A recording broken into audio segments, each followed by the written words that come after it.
जय हिंद दोस्तों, स्वागत है आप सभी का आपके अपने यूट्यूब चैनल जैकपुर पे। तो आज के इस वीडियो में हम लोग क्लास 11 का मॉडल प्रश्न पत्र देखने वाले हैं जो काफ़ी इंपॉर्टेंट होगा और आपसे 40 एमसीक्यू सवाल पूछे जाएंगे जो फाइनल एग्जाम के लिए भी आपके लिए इंपॉर्टेंट है। जैसा कि आप लोग को पता है कि मॉडल प्रश्न से बहुत सारे सवाल जो आपके फाइनल एग्जाम में रिपीट होते हैं, तो वीडियो काफ़ी इंपॉर्टेंट होगा, शुरू से लेकर अंत तक बने रहिएगा।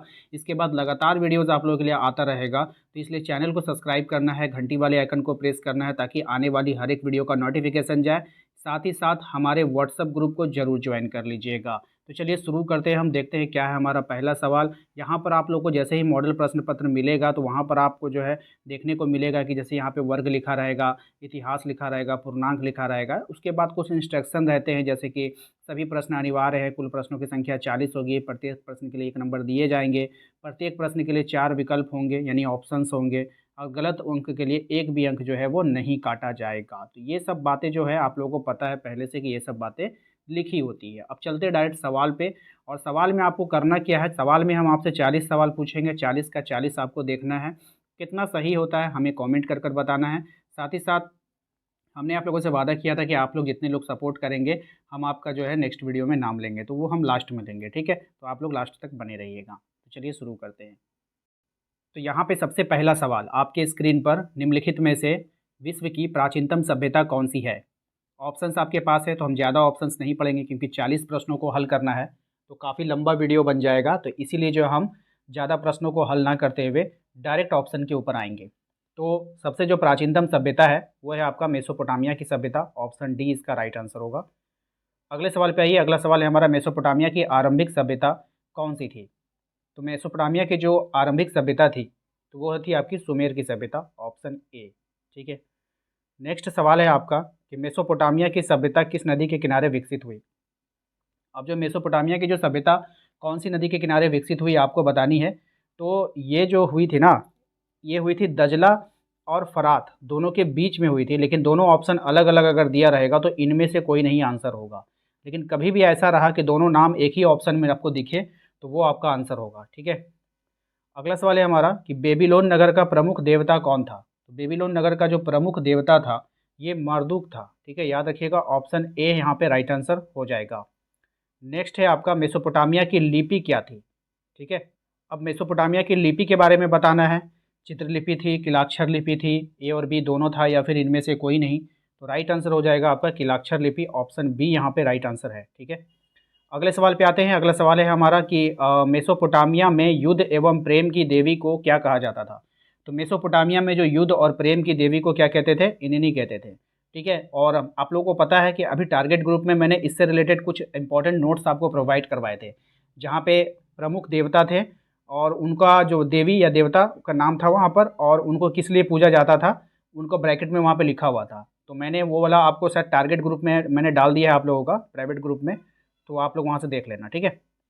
असुर बेनीपाल कहाँ के शासक थे। अब असुर बेनीपाल कहाँ के शासक थे ये आपको बतानी है। तो ये असीरिया के शासक थे, ऑप्शन ए यहाँ पे राइट आंसर होगा। नेक्स्ट है आपका मेसोपोटामिया के उर देवता किससे संबंधित है। अब यहाँ पे उर देवता जो है वो किससे संबंधित है, तो चंद्र से संबंधित है। ये भी आपको मैंने दिया था, नोट्स में था वहाँ पे, ठीक है। आपको पता है कि नोट्स में ये सब पहले से वहाँ पे था, मैंने आपको दे दिया था ग्रुप में। जो लोग आज वाले ग्रुप में ज्वाइन थे तो उनको पता चल गया होगा। चलिए, गिलगेमिश महाकाव्य का संबंध किससे है।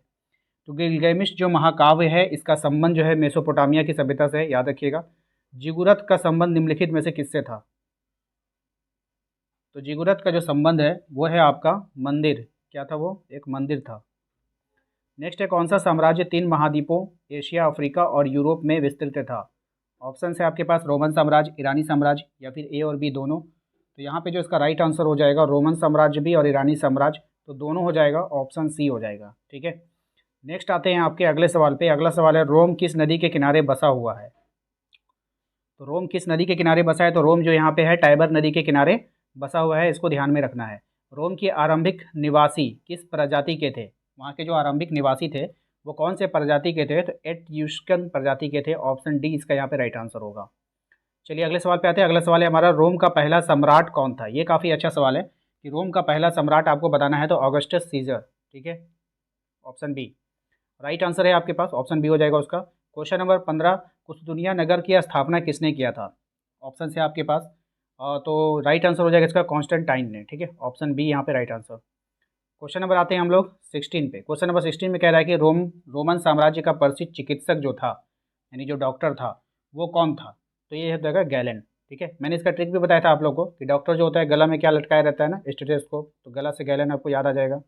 चलिए, अगला सवाल है आपका कि ग्लैडिएटर किन्हें कहा जाता था? तो ग्लैडिएटर जो है वो कहा जाता था आपके योद्धा गुलाम पहलवानों को। किसको कहा जाता था? योद्धा गुलाम पहलवानों को। नेक्स्ट सवाल है आपका रोमन साम्राज्य की मुख्य भाषा क्या थी? तो रोमन साम्राज्य की जो मुख्य भाषा थी वो आपको बतानी है, तो ये लैटिन भाषा थी, याद रखना है आप सभी को। नेक्स्ट है आपका ड्रेसल 20 क्या था? अब ड्रेसल 20 क्या था इसके बारे में बताना है, तो एक मिट्टी का बर्तन क्या था? एक मिट्टी का बर्तन था।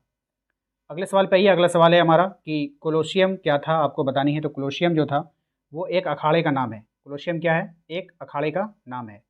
अगला सवाल है हमारा कि इस्लाम धर्म के संस्थापक कौन थे? अब इस्लाम धर्म के आपको यहाँ पे संस्थापक बताना है। तो इस्लाम धर्म के जो संस्थापक थे वो हज़रत मोहम्मद साहब थे। ऑप्शन ए यहाँ पे राइट आंसर हो जाएगा। नेक्स्ट आते हैं हम लोग, इस्लाम धर्म की स्थापना कहाँ पे हुई थी? Question number 22। इस्लाम धर्म की जो स्थापना हुई थी वो मक्का में हुई थी। याद रखिएगा, कहाँ पे हुई थी? मक्का में। इस्लाम में हिजरिया या हिजरत किस घटना को कहा जाता है? पैगंबर मोहम्मद के जन्म को, या फिर मोहम्मद साहब द्वारा मक्का से मदीना जाने को? तो राइट आंसर इसका यहाँ पे जो हो जाएगा वो ऑप्शन सी ही होगा कि मोहम्मद साहब जब मक्का से मदीना गए थे तो उनको हिजरत कहा गया था। ठीक है, नेक्स्ट आते हैं हम लोग, पहले खलीफा कौन बने? तो सबसे पहले खलीफा के बारे में बताना है आपको।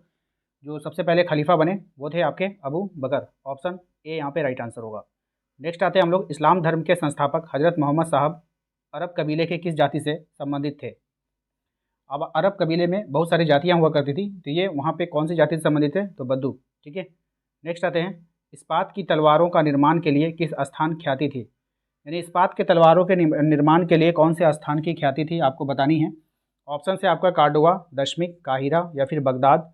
यहाँ पे आपको इसका राइट आंसर करना है। तो इसमें थोड़ा सा मुझे डाउट था, और ये इसका आंसर आप लोग कमेंट बॉक्स में दो कि 26 का आप क्या दे रहे हो, उसके बाद फिर मैं नेक्स्ट वीडियो में इसको क्लियर कर दूँगा। ठीक है, नेक्स्ट आते हैं, इस्लामिक दर्शन का सबसे अधिक किस मार्गदर्शन से प्रभावित हुआ है? इस्लामिक दर्शन सबसे अधिक किस दर्शन से प्रभावित हुआ है, ये बतानी है आपको।